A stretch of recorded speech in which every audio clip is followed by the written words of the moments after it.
খলিফা শব্দটি হলো self a political word, এটা হলো একটা রাজনৈতিক পরিভাষা। সুবহানাল্লাহ। মানুষ আল্লাহ বুঝাইতে চাইছে একটা, হ্যাঁ বুঝায়।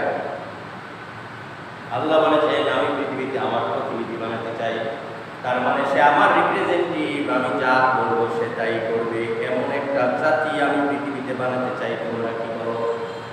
ফেরেশতারা কি বলছে? আল্লাহ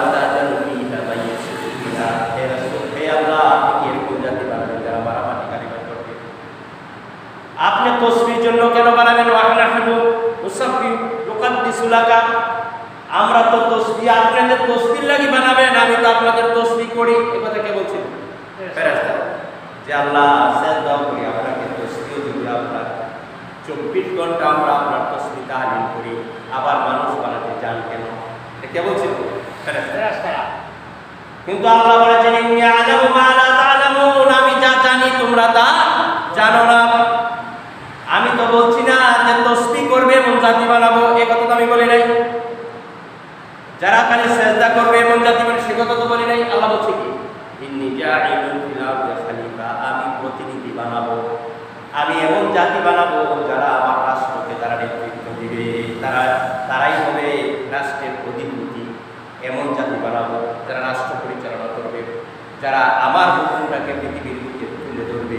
সুবহানাল্লাহ। আর তোমরা করো কি? তোমরা তো সেজদা করো, রুকু করো, তাসবিহ করো, তাহলিল করো, সব সময় খালি একটাই করো, খালি আমার প্রশংসা। কারা করে? ফেরেশতারা। বলেন কারা করে? ফেরেশতারা। আমি এর চেয়ে ব্যতিক্রম একটা জাতি বানাতে চাই, যারা তাসবিহ করবে, আমার রাজত্ব কায়েম করবে, এমন একটা বিশেষ জাতি, সেটা হলো মানুষ।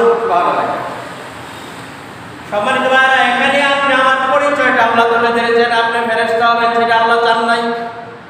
তারও তো ফেরেশতারা আছে, এটা নাই। আপনি কতবার সেজদা করেন, কয়েকটা নামাজ পড়েন, ফেরেশতারা তার চেয়ে হাজার গুণ তাসবিহ করেন, নামাজ পড়ে, ঠিক না বেঠিক? এরাও তো আল্লাহর বান্দা নাকি? এরাও আল্লাহ। কিন্তু মানুষ হলো ব্যতিক্রম। আল্লাহ বলছেন আমি আমার পৃথিবীতে আমার শাসক বানাতে চাই, আমার প্রতিনিধি বানাতে চাই, যারা পৃথিবীর বুকে আমার শাসন ব্যবস্থাকে তুলে ধরবে, এমন একটা জাতি। তোমরা তো পৃথিবীতে কোনো শাসন ব্যবস্থা তুলে ধরার জন্য কোনো প্রচেষ্টার দরকার নেই, তোমরা খালি তাসবিহ করো আর আমি যেটা করি হেরে দেবো। সম্মানিত ভাইরা, বলেন তো দেখি আমাকে আল্লাহ কি বলেছেন? খলিফা। জোরে বলেন, কি বলেছেন? খলিফা। আপনি আমাকে আর আল্লাহ কি বলেছেন? খলিফা। বুঝাই কথা, বুঝে আসে? আপনারা বলেন তো দেখি, আল্লাহ রাসূল সাল্লাল্লাহু আলাইহি সাল্লামের ইন্তিকালের পর 30 বছর যারা রাজত্ব করছেন তাদেরকে কি বলা হয়? খলিফা। দেখছেন? তাহলে খলিফা মানে হলো কি? শাসক। খলিফা মানে হলো রাজ্যের শাসক, পরিবারের শাসক, দেশের শাসক, সমাজের শাসক। এইটা আল্লাহ আমাকে বানিয়ে পাঠিয়েছেন। সুবহানাল্লাহ। এখন মানুষ এসে এই যে শাসক, এই যে আল্লাহর হুকুমকে তুলে ধরবে, হেডে ভুলে গিয়া এই ফেরেশতারা গুণ লয়ে বেরিয়েছে। তাহলে আমি তাসবিহ করি, তাহলিল করি, নামাজ পড়ি, তাহাজ্জুদ করি, হ্যাঁ তো সেই গুণ লয়ে বেরিয়েছে। বলেন ঠিক না বেঠিক? আমরা যারা বেশি সালাত আদায় করে তাদেরকে বেশি ভালোবাসি, যারা বেশি তাসবিহ করে তাদেরকেও ভালোবাসি, ঠিক না বেঠিক? কিন্তু আল্লাহ বলছে না না, মানুষের সীমাতে এখানে না, মানুষের সীমানা আর একটু বেশি। সেটা কি? সেটা হলো মানুষ যেই পরিবারে থাকবে, যেই সমাজে থাকবে, যেই রাষ্ট্রে থাকবে, তারা আমার হুকুমকে তুলে ধরবে। এই জন্য আমি এদেরকে বলেছি খলিফা। খলিফা মানে হলো রাজ্যের শাসক, সমাজের শাসক, পরিবারের শাসক। যে শাসকরা শুধুমাত্র আল্লাহর হুকুমকে তুলে ধরবে তাদেরকে কি বলা হয়? খলিফা। এই জন্য আল্লাহ রাসূল সাল্লাল্লাহু আলাইহি ওয়াসাল্লামের রেখে যাওয়া রাজ্যের 30 বছর রাজত্ব করেছিলেন 4 জন খলিফা। তার নাম হলো একজন আবু বকর 2 নম্বর, উমর 3 নম্বর, উসমান 4 নম্বর, হযরত আলী, সবাই ছিলেন খলিফা, ঠিক না বেঠিক? ইসলামী রাজ্যের অধিপতিকে খলিফা বলা হয়, খলিফা বলা হয়। সম্মানিত ভাইরা, আল্লাহ মানুষকে খলিফা হিসেবে বানানোর পর আল্লাহ বলে দিয়েছেন আমার পৃথিবীতে যারা আমার খেলাফতকে মানবে, আমার খেলাফতকে বিশ্বাস করবে, আমার খেলাফতকে তুলে ধরার জন্য তারা জীবনের সকল প্রচেষ্টা চালাবে, তাদের জানা উচিত আমি কি আচরণ করবো, এটা তার জানা উচিত। কি আচরণ? আল্লাহ বলে দিয়েছেন ইন্নাল্লাহা আশতারা মিনাল মুমিনিনা আনফুসাহুম ওয়া আমওয়ালাহুম বিআন্না লাহুমুল জান্নাহ। নিশ্চয়ই আল্লাহ তাআলা মুমিনদের জান এবং মালের বিনিময়ে আল্লাহ জান্নাতকে খরিদ করেছেন। সুবহানাল্লাহ। আল্লাহ জান্নাতের বিনিময়ে মুমিনদের জান এবং মালকে খরিদ করেছেন। আমার কথা বুঝেন? কথা বুঝতে হবে, না বুঝতে তো আপনার নিশ্চিন্নাল্লাহ মানে নিশ্চয় আল্লাহ ইশতারা খরিদ করেছেন। ইন্নাল্লাহ ইশতারা মিনাল মুমিনিনা মুমিনদের আনফুসাহুম তার জান ও আমওয়ালাহুম তার মাল বিআন্না লাহুমুল জান্নাত জান্নাতের বিনিময়ে আল্লাহ খরিদ করেছেন। বলেন তো দেখি আপনার জান এবং মাল খরিদ করেছেন কে? আল্লাহ। যারা বলেন খরিদ করেছেন কে? আল্লাহ। খরিদ করা বুঝেন না? খরিদ করা বুঝেন? খরিদ করা মানে কিনে নাও। আল্লাহ কিনে নিয়েছেন, কাজের সকলের না, সকলের জানমাল আল্লাহ কিনতে যাবেন কেন? যারা আল্লাহকে বিশ্বাস করে তাদের সম্মান। আল্লাহকে বিশ্বাস করি কিনা? বিশ্বাস করি। পরকালকে বিশ্বাস করি? করি না? তাহলে আপনি মুমিন হবেন কিনা? সম্মানিত মা ও বোনেরা, ভালো করে জানেন আপনি আল্লাহকে বিশ্বাস করেন না, যদি করেন তা আপনি মুমিন অথবা মুমিনা। আল্লাহ বলে দিয়েছেন, হে মুমিন এবং মুমিনা, তোমরা জানিয়ে রাখো তোমাদের জান মাল আমি তোমাকে দিয়েছি, কিন্তু এটা তোমার নয়, এটা আমি খরিদ করে নিয়েছি। সুবহানাল্লাহ। সম্মানিত অনেকে বাজারও যায় বিভিন্ন ধরনের টাকা পয়সা নিয়ে কোনো জিনিস খরিদ করার জন্য, ঠিক না? আবার কিছু মানুষ যায় টাকা ছাড়াও খরিদ করার জন্য। এটা কারা? এটা কারা? টাকা ছাড়া বাজার থেকে কিনতে যায় এমন মানুষরা কি বলে? বুঝেন নাকি সবার কথা? টাকা ছাড়া বাজারে জিনিস কিনতে যায় এমন মানুষরা কি বলে? চুর, লম্পট, টাকার বাটপা, ঠিক না বেটি? আল্লাহ রাব্বুল আলামিনের কাছে জান্নাত আল্লাহ বলছে কিনে নিয়েছে, কিন্তু কেউ বলে আমি দিব না, কিন্তু জান্নাত চাই। এটা আল্লাহ কি বলবে? জান্নাত দিবে না, কিন্তু কি জান্নাত। আল্লাহ বলছে আমি তোমার জানমাল আমি খরিদ করেছি আর বিক্রি করেছি হলো জান্নাত। মানুষের জানমাল আল্লাহ কিনে দিয়েছেন, আল্লাহ বিক্রি করেছেন কি জান্নাত। এটা বলে আর জানমাল হলো কার? আল্লাহ। আর আপনাকে এর বিনিময়ে কি দিয়েছেন? জান্নাত। তাহলে জান্নাত পেতে হলে কি দরকার? জান এবং মাল। বুঝেন কিনা? এটা কার ভাষা? কার ভাষা? আল্লাহর ভাষা। নাকি আমি বলছি? কেউ বলে নাই, কে বলছে? সম্মানিত ভাইরা, আপনারা ভালো করে বোঝেন, আপনার জান এবং মাল যদি আল্লাহর জন্য দিতে পারেন, আল্লাহ আপনাকে জান্নাত দিবেন, এটা আল্লাহ বলে দিয়েছেন।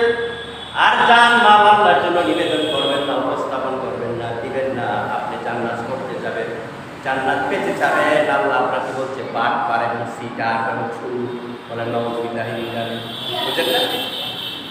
আল্লাহ কোরআন শরীফে এভাবে বলেছেন, ওয়া মিনান নাসি মান ইয়াকুলু আমান্না বিল্লাহি ওয়া বিল ইয়াউমিল আখির ওয়া মা হুম বিমুমিনিন। মানুষের মধ্যে কিছু মানুষ আছে বলে আল্লাহর প্রতি ঈমান এনেছি, পরকালের প্রতি ঈমান এনেছি, বস্তুত আল্লাহ বলেন এরা কোনো ঈমান আনে নাই। কি বলেন? কি বুঝলেন? তাহলে ঈমান আনার কথা কেন বলে? ইউখাদিউন আল্লাহ, তারা আল্লাহকে ধোঁকা দেয়, সিটার। ইউখাদিউন আল্লাহ ওয়াল্লাযীনা আমানু, যারা ঈমানদার তাদের করা ধোঁকা দেয়, এরা বলে ঈমান আনছে, আসলে আল্লাহ বলেন এরা ঈমান আনে নাই। তার কারণে এরা জান্নাতকে কিনতে চায় না, জান এবং মালের বিনিময়ে এরা ফাও কিনতে চায়। কিভাবে কিনতে চায়? জান্নাতকে এরা পেতে চায় না, সবাই পেতে চায়, ঠিক না বেটা? কিন্তু জান এবং মাল আল্লাহর রাস্তায় দিতে রাজি না, তাইলে আপনি কিভাবে কিনতে চান? ফাও, ঠিক না? আল্লাহ বলছেন এরা আল্লাহকে ধোঁকা দেয়, এরা হলো শিকার, এবং যারা বলেন তাদের করা ধোঁকা দেয়, ধোঁকা দেয় জান্নাত কিনতে হবে না। সম্মানিত ভাইরা, আপনি এবার বলেন তো দেখি, আল্লাহ জান এবং মালের বিনিময়ে জান্নাতকে, মানুষের জান এবং মালকে খরিদ করেছেন কের বিনিময়ে? জান্নাতের বিনিময়ে। জোরে বলেন, জান্নাত ছিলেন তো? এই জান্নাত ছিলেন, আবার বেহেশত করেছেন। জান্নাত না ছিলেন, বেহেশত করেছেন। বেহেশত হলো ফার্সি ভাষা, জান্নাত হলো কোন ভাষা?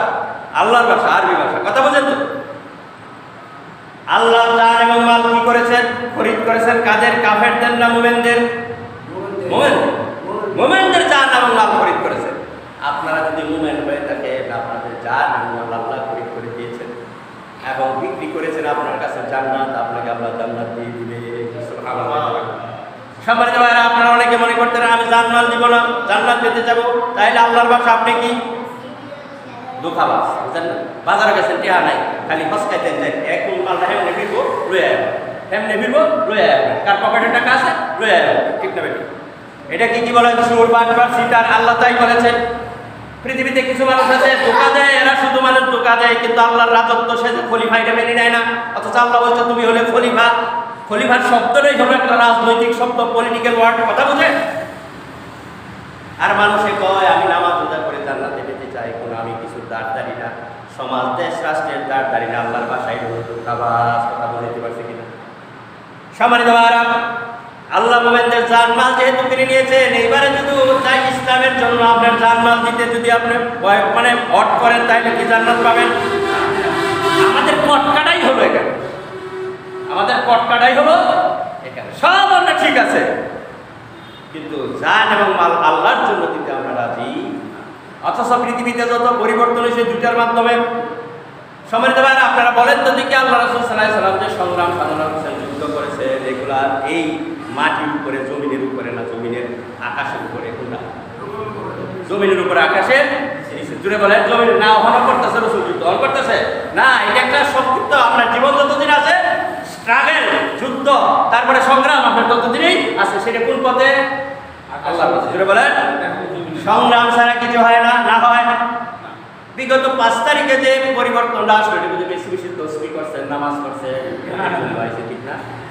এদের জন্য বেশি বেশি যারা নামাজ পড়ছে, চেষ্টা করছে, এরা হঠাৎ করে 5 তারিখ দেখে যে আরেক শাসন হয়েছে, ঠিক না? এরকম না, কি লাগছে? হাজার হাজার মানুষের জান গেছে, পঙ্গু হয়ে গেছে, সব হয়ে গেছে। এই সব কটা মানুষ যদি সত্যি মানুষের মুক্তির জন্য করে, সবাই আল্লাহ তাদের ভাষায় শহীদ, সুবহানাল্লাহ, আল্লাহর ভাষায় আর কি শহীদ, মানুষের মুক্তির জন্য হয়ে থাকলে, আর মুক্তির জন্য হয়েছে আলহামদুলিল্লাহ। যেই কাজগুলা 5 তারিখের পরে হয়েছে, সেই কাজগুলা 100 বছরে হওয়া সম্ভব নয়। আপনি বলেন যদি কি আপনি একটা মূর্তি বানাতে পারবেন? বানাতে পারবেন? শেখ মুজিবের একটা টেহার মধ্যে দাগ দিলে মামলা হয়ে গেছে। মূর্তিটা ইসলামের ভাষায় জায়েজ না, না জায়েজ? বলা জায়েজ না, না জায়েজ? এই মূর্তিগুলা হাজার হাজার কোটি টাকা ব্যয় করে পুরো হিন্দুরা বানাইছেন, ঠিক না? দুষ্ট হিন্দু, আমরা হিন্দুরা যারা, এরা মূর্তি। আপনি কি মূর্তি দুদিনেই সাফা বানাইছে, 16 বছর বান্ধে, সাফা হয়েছে কয় দিনে? 2 দিনে, 1 দিন 2 দিনই সাফা। এটা কার সাহায্য? আল্লাহ। এটা আল্লাহর সাহায্য। মানুষ যেমনটা চায় না, তার চেয়ে বেশি পেয়েছে, সুবহানাল্লাহ। সম্মানিত ভাইরা, আল্লাহ রাব্বুল আলামিন বদরের যুদ্ধে, আপনার খন্দকের যুদ্ধে যখন মুসলমানদেরকে ঘেরাও করে ফেলা হলো, তখন আল্লাহ রাসূল সাল্লাল্লাহু আলাইহি ওয়াসাল্লাম মদিনাকে খন্দক দ্বারা, কি বলে, পুকুর দ্বারা, খাল দ্বারা বেষ্টন করছিলেন। এটা আপনারা জানেন, ইতিহাস জানতে হবে। খাল খনন করে আল্লাহ রাসূল সাল্লাল্লাহু আলাইহি ওয়াসাল্লাম শত্রুকে প্রোটেকশন করলেন। শত্রুর সংখ্যা প্রায় 10,000, এই সাইডে কথা 10,000 মানুষ এখানে হলে কুটি মদিনা আক্রমণ করে চুরমার করে দিবে, এই পলিসি তারা নিয়ে গেছে 660 খ্রিস্টাব্দে, 627 খ্রিস্টাব্দে। সম্মানিত ভাইরা, পরীক্ষা খনন করে নিলেন, আল্লাহ রাসূল সাল্লাল্লাহু আলাইহি ওয়াসাল্লাম তাদেরকে প্রোটেকশন দিলেন। সেখানে প্রোটেকশন দেওয়া অবস্থায় প্রায় 30 দিন এরা বসে রয়েছে, মানে এরা মদিনায় ঢুকতে পারে না। কি জন্য? ওই যে পরীক্ষা, ওই যে খালের জন্য। এরা 30 দিন বসে রয়েছে যে জাদু বাইরেতে না, মদিনাতে এই সমতল। সম্মানিত ভাইরা, মদিনার মানুষের মধ্যে ক্ষুধার তাড়না, কান্নার ঘুম পড়ে গেল, শিশুরাও কাঁদতে আরম্ভ করলো, খাইতে নাই। আপনি যদি ভাই বাজারও না যান, বাইরে জিনিস না আমদানি করেন, আপনি কি চলা মুশকিল হবে না? আল্লাহ রাব্বুল আলামিন তখনই আকাশ থেকে ঝড় ঝাপটা, তুফান পাঠায় দিলেন। আল্লাহ বলেছেন, ফাআরসালা আলাইহিম রিহা ওয়া জুনুদান লাম তারাউহা, আমি আকাশ থেকে জড়জান্ডা পাঠিয়ে দিয়েছি, আমার বাহিনী পাঠিয়ে দিয়েছি, কিন্তু তোমরা তা দেখতে পাও নাই। সুবহানাল্লাহি ওয়া বিহামদিহি। সম্মানিত ভাইরা, মানুষ যদি প্রচেষ্টা করে আল্লাহ তাকে সাহায্য করেন, এটাই হলো নিয়ম। আল্লাহ বলে দিয়েছিলেন কি, যে আমি মানুষের জান এবং মালকে খরিদ করেছি জান্নাতের বিনিময়ে। যারা জান্নাত পেতে চায়, জান এবং মালকে আল্লাহর জন্য দিতে হবে। আর আল্লাহর জন্য দিছে বিদায় আমরা 5,000 মাইল করে ইসলাম পেয়েছি। সুবহানাল্লাহ। আর যদি বদর, হুদ, খন্দক, যে কোনো একটা যুদ্ধে, বদরের যুদ্ধে রাসূল হেরে যেতেন, ইসলাম নামক কোনো ধর্ম, কোনো আদর্শ পৃথিবীর বুকে অবশিষ্ট থাকতো না। কি থাকতো? তাই নিয়ে যে মানুষগুলো চেষ্টা করেন, কয়টা জিনিসের বিনিময়ে? জান এবং মাল। তোরা বলেন জান এবং কি, কেন লাগে আর এই জান্নাত কেন দিল? কি উদ্দেশ্য? জান্নাত পাওয়া। তোরা বলেন কি জন্য? আল্লাহ সেটাই বলেছে, আমরা সবাই নামাজ বুঝি, রোজা বুঝি, হজ বুঝি, কিন্তু নামাজ ফরজ, রোজা ফরজ, হজ ফরজ, কিন্তু এই 3টা জিনিসকে স্থগিত করে দেয় যেই ফরজ, সেটা বুঝি না। কথা বুঝেন? নামাজ ফরজ স্থগিত করে দিয়েছেন আল্লাহ, রোজা ফরজ তাও স্থগিত করেছেন, হজ ফরজ তাও স্থগিত করেছেন। আরেকটা ফরজের জন্য। এই ফরজটা কি বলেন তো দেখি? সেই ফরজটা জানেন না, অথচ আপনি মুসলিম হয়ে গেছেন, আপনি ইসলামই বুঝেন না। সেই ফরজটা হলো আল্লাহর প্রতি সংগ্রাম করা, আল্লাহর দ্বীনকে কায়েম করার সাধনা করা। সম্মানিত ভাইয়েরা, বদরের যুদ্ধ হয়েছিল 17ই রমজান। কয় রমজান? কথা বলেন। বদরের যুদ্ধ কত রমজান? 17ই রমজান। 17ই রমজানে বদরের প্রান্তরে 313 জন মানুষ যখন কাফের বাহিনী মুখোমুখি হয়ে গেল, আল্লাহ রাসূল সাল্লাল্লাহু আলাইহি ওয়াসাল্লাম বলেন, এখন কাফের মোকাবেলা করা ফরজ। তোমরা যে রোজা রাখছিলে এটা ভেঙে ফেলো। রোজা বড় না, ওই কাফেরদের মোকাবেলা করা বড়? জোরে বলেন। রোজা বড়? রোজা বড় না কাফেরদের মোকাবেলা বড়? আপনারা বলেন যে রোজা আইসব না, সেই দিন তো আসল। রাসূল আপনাকে করুন, ঠিক না নাকি? আপনারা তো তাই করছেন। এখনো কুফরির বিরুদ্ধে আপনি সংগ্রাম করতে শিখেন নাই, ওয়াজ করে বোঝার লাগে। আল্লাহ রাব্বুল আলামিন রাসূলের মাধ্যমে রোজাকে স্থগিত করে দিলেন, যুদ্ধ পরিচালিত হলো। আবার খন্দকের যুদ্ধে, যেটা আমি বলেছিলাম, সেই যুদ্ধে কেউ কেউ বলেছেন 9 ওয়াক্ত নামাজ, কেউ বলেছেন 3 ওয়াক্ত নামাজ। আল্লাহ রাসূল সাল্লাল্লাহু আলাইহি ওয়াসাল্লাম যে সময় মদিনার পাশে দিকে খনন করছেন, আল্লাহ রাসূল বলেন নামাজ ছাড়ো, এখন নামাজ নাই, আগে এটা খুঁজো। কথা বলতে পারছি? তাহলে খুদাটা বেশি ফরজ, কাফের থেকে প্রোটেকশন দেওয়া না নামাজটা ফরজ? আর আপনি বুঝছেন কি নামাজ ফরজ, আর এই যে খুদার লাগবে প্রোটেকশন দেওয়ার লাগবে এইটা ফরজ, এইটা আপনি বুঝেন নাই। ফরজ কোনটা বড়? কাফেরদের মোকাবেলা করা, ইসলামের বিরোধী শক্তির মোকাবেলা হলো সবচেয়ে বড় ফরজ। সম্মানিত ভাইরা, আবার আসেন ওই যে আপনার কি বলেন হুদায়বিয়ার সন্ধির সময়। হুদায়বিয়ার সন্ধির সময় আল্লাহ রাসূল সাল্লাল্লাহু আলাইহি ওয়াসাল্লাম মক্কায় উমরা হজ করতে পালন করতেছিলেন। হজ পালন করতেছিলেন। কি পালন করতেছিলেন? হজ। যেটা বলেন কি হজ পালন করতে। এইবার কাফেররা বলল, তুমি মক্কায় ঢুকতে পারবে না, মক্কায় ঢোকার তোমার দ্বারা সম্ভব, তোমার দিব না হজ করা। এখানে অনেক কথা আছে, সেটা বললাম না। আল্লাহ রাসূল সাল্লাল্লাহু আলাইহি ওয়াসাল্লাম সবাইকে নিয়ে বললাম যে তোমার আমার হাত রেখে হাত রাখো। এখানে একজন মুসলিম তথা হযরত উসমানকে তারা কি জন্য? সন্ধির জন্য, প্রস্তাবের জন্য পাঠিয়েছিলেন। কাফেরদের কাছে সন্ধির প্রস্তাব পাঠিয়েছিলেন যে দেখো, আমরা তো মারামারির জন্য আসেনি, হজ করতে আইছি। কিন্তু উসমানকে তারা কি করছিল? বন্দী করছিল। কথা জানেন? করে জেনে নেবেন। তারা উসমানকে বন্দী করে প্রচার করলো, উসমানকে হত্যা করে লাইছি। এবার আপনারা যা পারেন তা করেন। আল্লাহ রাসূল সাল্লাল্লাহু আলাইহি ওয়াসাল্লাম তখন বললেন যে তোমরা যারা হজের পোশাক পরছে এরা হজে সব খুলে ফেলো, হজ আর এখন প্রয়োজন নাই। এখন হলো কাফেরদের মোকাবেলা করা, আমার সাহাবীকে উদ্ধার করা, এর প্রতিশোধ নেওয়া। তাহলে বলেন তো দেখি, হজ তখন ফরজ, হজের যে এহরাম পড়ছিল এটা কিন্তু কোথায়? এটা স্থগিত। জোরে বলেন এটা কি? এখন কাফেরদের মোকাবেলা করা কিয়ামত পর্যন্ত কাফেরদের মোকাবেলা করা হলো সবচেয়ে বড় অপরাধ। ইসলাম কাফের মানে কি? ইসলাম বিরোধী শক্তি। কাফের মানে কি? আপনারা মনে করেন যারা আল্লাহকে বিশ্বাস করে না এরা কাফের? নো, কাফের যারা আল্লাহকে বিশ্বাস করে। আবু জাহেল কাফের না? জোরে বলেন আবু জাহেল কাফের কিনা? জোরে বলেন আবু জাহেল কাফের কিনা? আবু জাহেল বদরের যুদ্ধে যে সময় যায় রাসূলের বিরুদ্ধে, কাবার চাদর ধরে কয়, হে কাবার মালিক, তোমার শত্রুর বিরুদ্ধে যুদ্ধ করতেন চাইছে, তুমি আমাকে সাহায্য করে। তাহলে আল্লাহকে বিশ্বাস করে না? জোরে বলেন করেন কিনা? রাসূলুল্লাহ সাল্লাল্লাহু আলাইহি ওয়াসাল্লামের দাদা আব্দুল মুত্তালিব যে সময় কাবা ধ্বংস করতে আসছিল, তখন কাবার থেকে দূরে অবস্থান করে বলছিল যে হে কাবার মালিক, আমি তো কিছুই করতে পারলাম না, তুমি তোমার ঘরটাকে দেখে নিও। সে আল্লাহ বিশ্বাস করছে না? আল্লাহ দেখে নিছে না? কাবা ভাঙতে আসে পারছে? কে সামলাইছে? আল্লাহই সামলাইছে। আবাবিল বাকিতে কে সামলাইছে? এই সমস্ত মানুষগুলো কেউ কাফের না, আপনারা যারা কাফের বলেন এরা হলো আল্লাহর হুকুম মানে না, এই জন্য কাফের। যা আমাদের মধ্যে আল্লাহর হুকুম মানে এরা মানবত নাই। ঢাকা বিশ্ববিদ্যালয় স্থাপন করেছে একজন মুসলিম ব্যক্তি, তার নাম ছিল স্যার মানে সলিমুল্লাহ, নবাব সলিমুল্লাহ। তার নিজের সম্পত্তি দিয়া আরো সম্পত্তি ঋণগ্রস্ত করে ঢাকা বিশ্ববিদ্যালয় যিনি প্রতিষ্ঠা করেছেন, একদম খাঁটি মুসলিম, যাদের পরিবার পরিজনের সাথে অমুসলিম মহিলারও দেখা করার নিষেধ ছিল। কেমন পরিবার? আপনি আমার পরিবার ছিল, যাদের ফ্যামিলির সদস্য মুসলিম ফ্যামিলিরা কোনো অমুসলিম মহিলার সাথে দেখা করাও নিষেধ ছিল।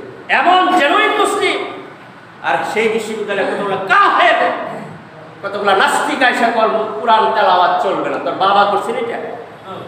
তবে আল্লাহ দেখিয়ে দিয়েছেন আলহামদুলিল্লাহ, সেই নাস্তিক, সেই মুরতাদ শিক্ষকের অফিসে কোরআন তেলাওয়াত হয়েছে, এরা রিজাইন করে পাছায় লাঠি দিয়ে বাইরে করে দেওয়া, এটা আল্লাহরই হিকমত, সুবহানাল্লাহ। আর সেই বিশ্ববিদ্যালয়ে এখন বিসি ইমামতি করে আর ছাত্ররা নামাজ পড়ে, আলহামদুলিল্লাহ। সেই বিশ্ববিদ্যালয়ে হিজাব করা ফরজ করে দেওয়া হয়েছে। যে বিশ্ববিদ্যালয় হচ্ছে মাথায় কাপড় দেওয়া যেত না, সেখানে হচ্ছে কাপড় ফরাহ ফরজ। আলহামদুলিল্লাহ, আল্লাহ উল্টাইতে জানে কিনা, পারে কিনা? আমরা যতটুকু চাই নাই তার থেকে পেয়েছি, আলহামদুলিল্লাহ। সবার আমি কি বলতে চেয়েছিলাম যে আল্লাহ আমার জান এবং মাল এমনি কি করে আল্লাহ করিম করছেন, জান এবং মাল দিয়েছেন কি জান্নাত। আপনারা কি এই পেশা কিনা রাজি আছেন?